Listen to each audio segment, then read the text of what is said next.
Welcome against in our next class.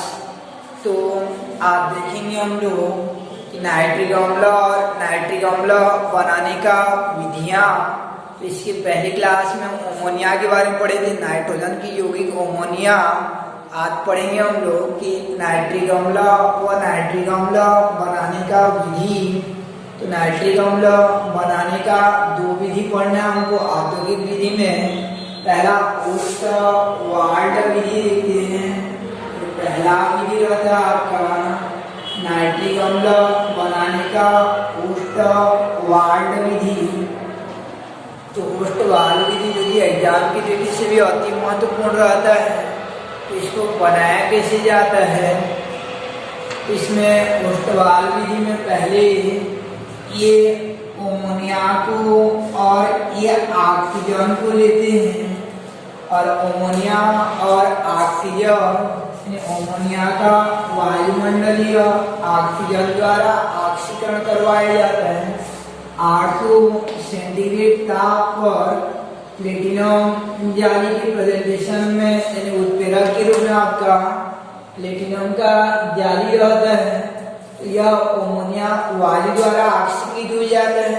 ये समीकरण को बताया गया था अमोनिया वाला भाग में आप देखना। तो बनता है आपका NO2 बनता है और ये H2O बनता है। अब इसको संतुलित करना था हमको, तो लिया गया था यहाँ पे 5 लिए थे और यहाँ 4। तो आपका ये जल जो है 6 हो जाता है। तो इस प्रकार से अमोनिया का वायुमंडलीय ऑक्सीजन द्वारा ऑक्सीकरण करवाते हैं। तो वायु द्वारा ऑक्सीकरण करवाते हैं प्लेटिनम जाली की उपस्थिति में 800 सेंटीग्रेड ताप पर। तो ये NO2 गैस बन जाता है। अब इस NO2 गैस NO बनता है, यहाँ पे नाइट्रिक ऑक्साइड NO बन जाता है। तब ये 4 और ये 6 10, तो NO बन जाता है 4NH3 प्लस 5O2 तो 4NO प्लस 6H2O।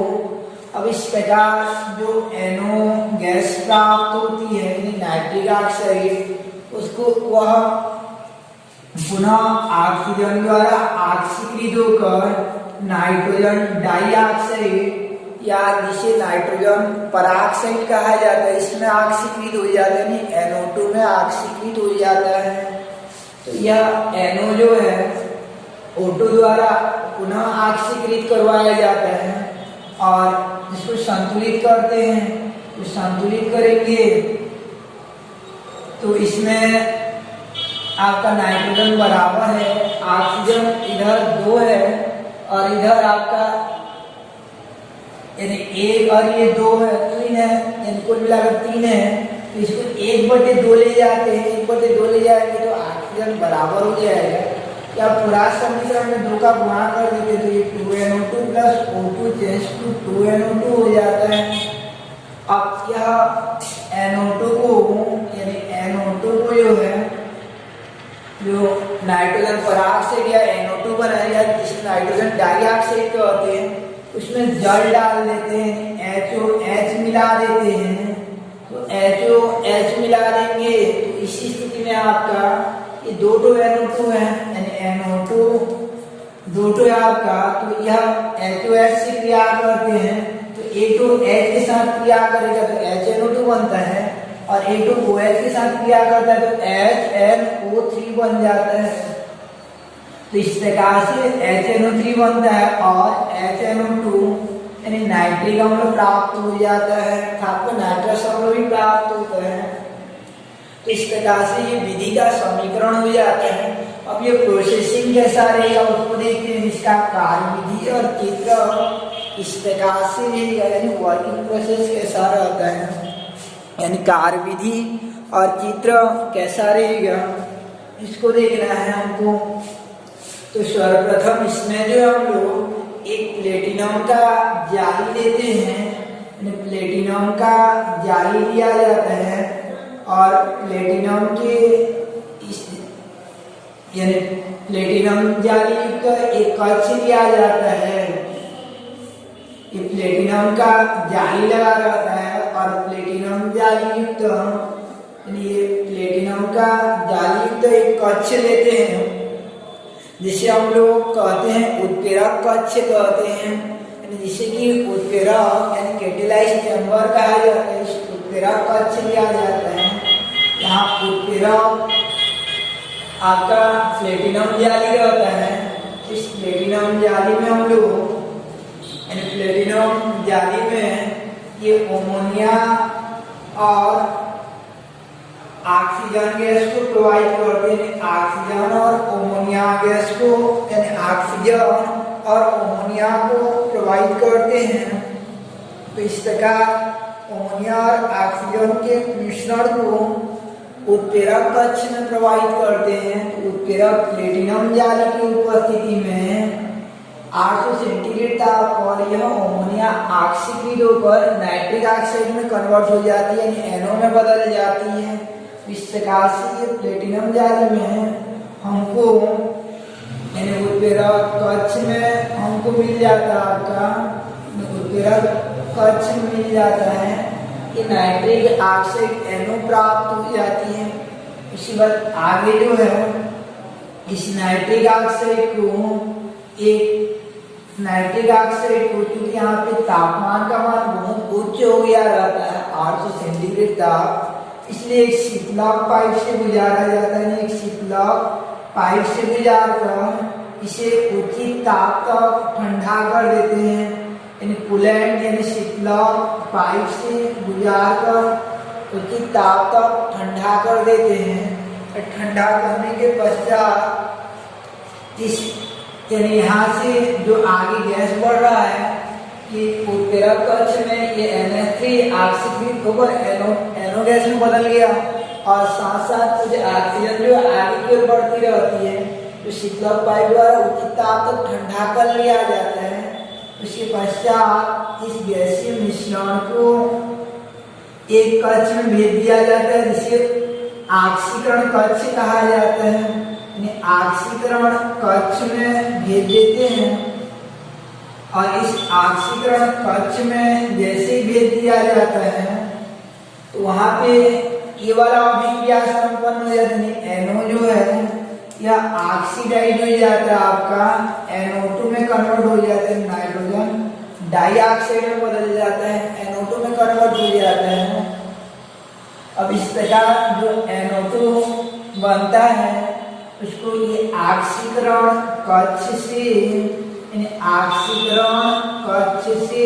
आगे की ओर बढ़ाया जाता है।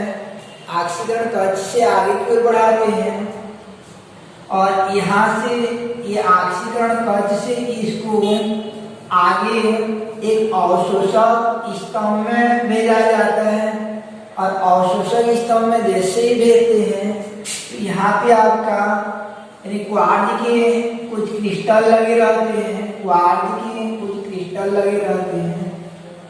अब इस यानी ऑक्सीकरण कक्ष में कि ये गैसीय मिश्रण को जो है नीचे से भेजा जाता है। गैसीय मिश्रण को जो है नीचे से भेजते हैं, ये नीचे से ये गैस ऊपर की ओर जाता रहता है और ये ऊपर में आपका ऊपर में जल रहता है, वाटर H2 रहता है। तो ये नीचे साइड से NO2 जाता रहता है यहाँ से और ऊपर से H2 जाता रहता है। तो दोनों परस्पर क्रिया करके HNO3 और H2 में बदल जाते हैं। इधर से आने वाला जो NO2 गैस है नाइट्रोजन डाइऑक्साइड या नाइट्रोजन पराऑक्साइड, उस पर जल को डायरेक्ट गिरा देंगे तो नाइट्रिक अम्ल नहीं बनता है। धीरे धीरे उसको रिश्ते हुए गिराया जाता है, धीरे धीरे गिराया जाता है और यह नाइट्रिक अम्ल में कन्वर्ट हो जाता है, नाइट्रिक अम्ल में परिवर्तित हो जाता है। और इस नाइट्रिक अम्ल में परिवर्तित होने पर इसे यहाँ पे कलेक्ट कर लिया जाता है। तो इस स्तंभ को कहते हैं अवशोषक स्तंभ कहा जाता है, अवशोषक स्तंभ कहते हैं। तो इस प्रकार से यह नाइट्रिक अम्ल बनाने का होस्ट वाल्व विधि हो जाता है, नाइट्रिक अम्ल बनाने का होस्ट वाल्व विधि हो जाता है।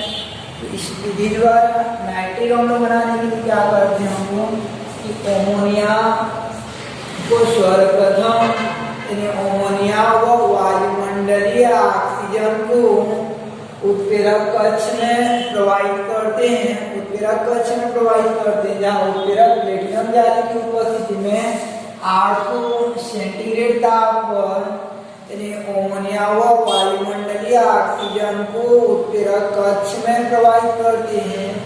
अर्थात ओस्टवाल्ड विधि द्वारा नाइट्रिक अम्ल प्राप्त करने के लिए अमोनिया व वायुमंडलीय ऑक्सीजन को उत्प्रेरक कक्ष में प्रोवाइड करते हैं, जहाँ उत्प्रेरक प्लेटिनम जाली की उपस्थिति में यह अमोनिया ऑक्सीकृत होकर नाइट्रिक ऑक्साइड में परिवर्तित हो जाती है।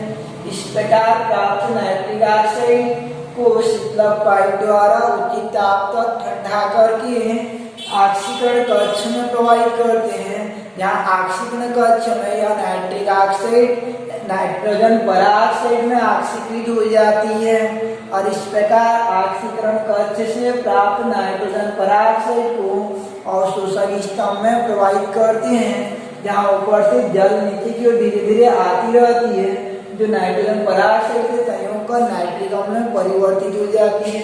इस प्रकार से ये था आपका नाइट्रिक अम्ल बनाने का ओस्टवाल्ड विधि कि नाइट्रिक अम्ल बनाने की ओस्टवाल्ड विधि में कि अमोनिया वो वायु के मिश्रण को उत्प्रेरक कक्ष में प्रोवाइड करते हैं, जहां 800 सेंटीग्रेड ताप पर प्लेटिनम जाली की उपस्थिति में अमोनिया का अधिकांश भाग नाइट्रिक ऑक्साइड में ऑक्सीकृत हो जाता है। यानी पहले जो है अमोनिया और वायु के मिश्रण को, और वायु शुष्क होना चाहिए, प्लेटिनम जाली की यानी उत्प्रेरक कक्ष में प्रोवाइड करते हैं, जहाँ प्लेटिनम जाली की उपस्थिति में ऑक्सीकृत होकर ये नाइट्रिक ऑक्साइड में परिवर्तित हो जाती है। इस प्रकार प्राप्त नाइट्रिक ऑक्साइड को यानी एनओ को ऑक्सीकरण कक्ष में प्रोवाइड करते हैं। पहले जो है शीतलक पाइप से गुजारा जाता है। शीतलक पाइप से गुजारने के पश्चात यानी पहले सर्वप्रथम आपका अमोनिया को और वायुमंडलीय ऑक्सीजन को ऑक्सीकरण उत्प्रेरक कक्ष में प्रोवाइड करते हैं, जहाँ पे नाइट्रिक ऑक्साइड में नाइट्रिक ऑक्साइड प्राप्त होती है और इस प्रकार प्राप्त नाइट्रिक ऑक्साइड को शीतलक पाइप द्वारा उचित ताप तक ठंडा करने के पश्चात उसे ऑक्सीकरण कक्ष में प्रोवाइड करते हैं, जहाँ यह NO2 में बदल जाती है।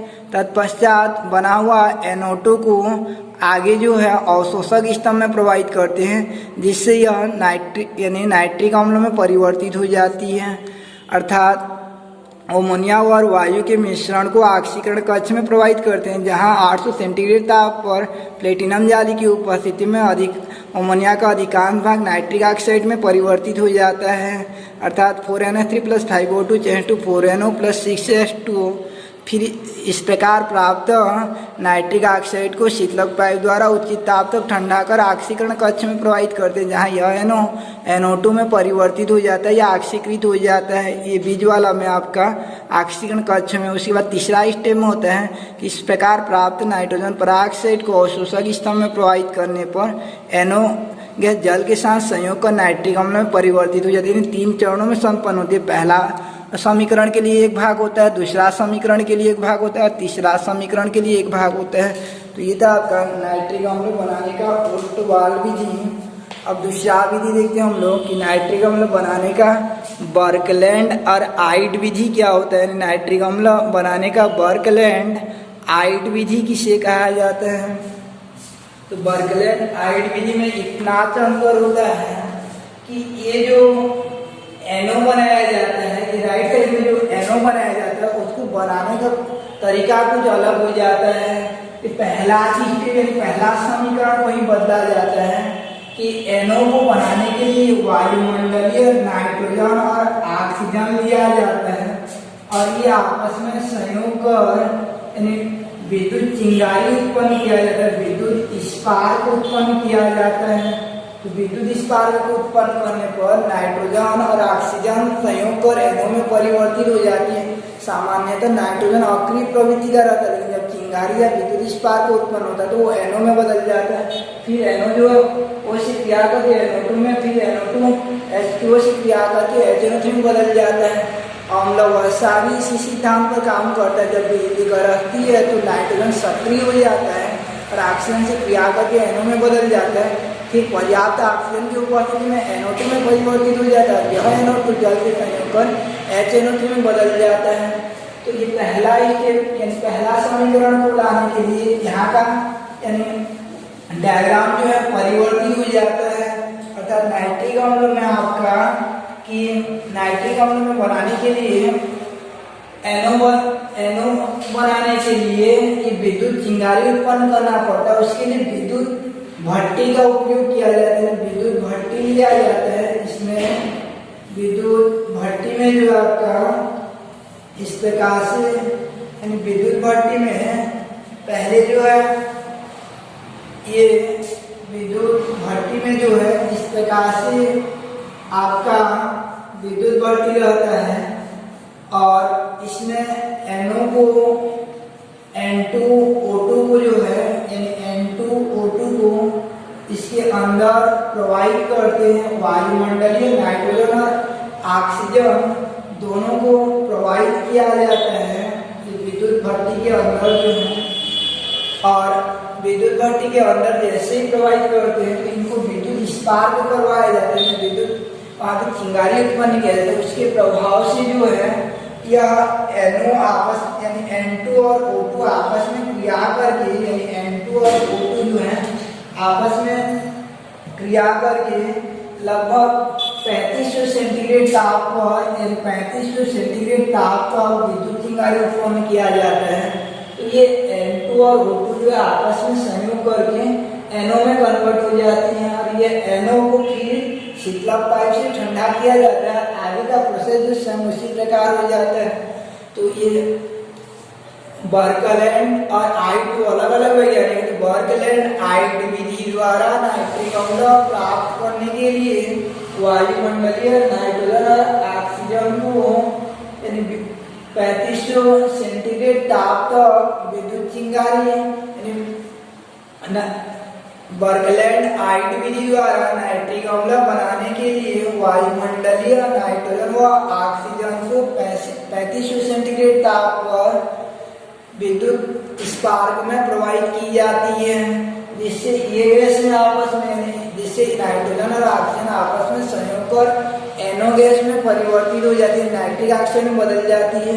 इस प्रकार प्राप्त नाइट्रिक ऑक्साइड को शीतलक पाइप द्वारा उचित ताप तक ठंडा करके ऑक्सीकरण कक्ष में प्रोवाइड करते हैं, जहाँ ऑक्सीकरण कक्ष में यह NO2 में परिवर्तित हो जाता है।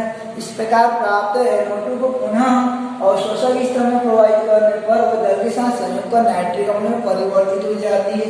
तो इस प्रकार ये था आपका नाइट्रिक अम्ल बनाने का बर्कलैंड और आइट विधि जो है बर्कलैंड आइट विधि द्वारा ये नाइट्रिक अम्ल बनाने का बर्कलैंड आइट विधि। तो पहला की स्टेप को ही चेंज करना पड़ता है इसमें, यानी वायुमंडलीय नाइट्रोजन और ऑक्सीजन को विद्युत भट्टी में प्रोवाइड कर 3500 सेंटीग्रेड ताप पर विद्युत स्पार्क उत्पन्न करते हैं, यानी विद्युत आर्क या स्पार्क उत्पन्न करते हैं। वायुमंडलीय नाइट्रोजन व ऑक्सीजन को विद्युत भट्टी में प्रोवाइड कर विद्युत स्पार्क उत्पन्न करते हैं, जिससे ये आपस में संयोग कर NO में परिवर्तित हो जाती हैं और इस प्रकार प्राप्त NO को फिर आगे ऑक्सीकरण कक्ष में प्रोवाइड करते हैं, जहाँ ऑक्सीकरण कक्ष में यह NO2 में ऑक्सीकृत हो जाता है और इस प्रकार प्राप्त NO2 को पुनः अवशोषक स्तर में प्रोवाइड करने पर अंत में HNO3 गैस व HNO2 यानी अंत में HNO3 नाइट्रिक अम्ल प्राप्त हो जाता है। तो इसमें पहला जी स्टेप को चेंज किया जाता है, विद्युत भट्टी का विद्युत भट्टी का उपयोग किया जाता है, अर्थात वायुमंडलीय नाइट्रोजन व ऑक्सीजन को विद्युत भट्टी में प्रोवाइड कर 3500 सेंटीग्रेड ताप पर विद्युत आर्क उत्पन्न करते हैं, जिससे ये आपस में संयोग कर नाइट्रिक ऑक्साइड में परिवर्तित हो जाते हैं और दूसरा और तीसरा स्टेप सेम रहता है। तो ये दो विधि को अच्छी तरीके से देखे रहना आप लोग। नाइट्रिक अम्ल बनाने का पहला विधि था आपका ओस्टवाल विधि और दूसरा जो है बर्कलैंड आइट विधि। उसके बाद जो है नाइट्रिक अम्ल का सांद्रण रहता है।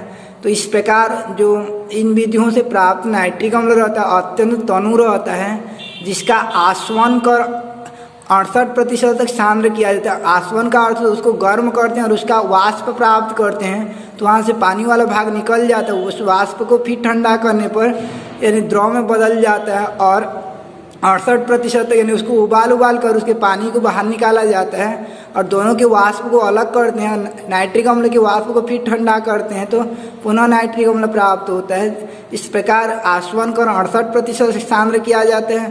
फिर और अधिक सांद्र करने के लिए H2SO4 का उपयोग करते हैं क्योंकि वो जल अवशोषक रहता है, तो H2SO4 द्वारा 98% तक सांद्र किया जा सकता है। और उसके बाद जो आपका कि उसे पूर्णतः निर्जल बनाने के लिए 100% तक उसको यानी सांद्र करने के लिए P2O5 फास्फोरस पेंटाऑक्साइड का उपयोग किया जाता है।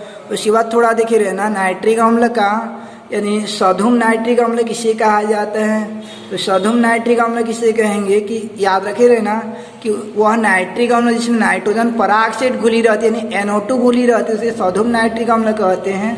और इसका रंग जो गहरा भूरा रंग का होता है यानी सधुम नाइट्रिक अम्ल गहरा भूरा रंग का रहता है। ये क्वेश्चन आ जाता है सधुम नाइट्रिक अम्ल क्या है, तो जिसमें नाइट्रोजन पराऑक्साइड घुली रहती है सधुम नाइट्रिक अम्ल कहलाती है। इसका रंग गहरा भूरा रहता है। इसके बाद जो इसका भौतिक गुण जो है, तो नाइट्रिक अम्ल जो धूम्रयुक्त तो द्रव होता है यानी थोड़ा थोड़ा धुआं निकलता रहता है, इस टाइप का दिखाई देता रहता है और तीक्ष्ण गंध वाला रहता है। और इसके यानी त्वचा पर गिरने पर यह फफोला यानी घाव उत्पन्न कर देता है, जल में विलय रहता है।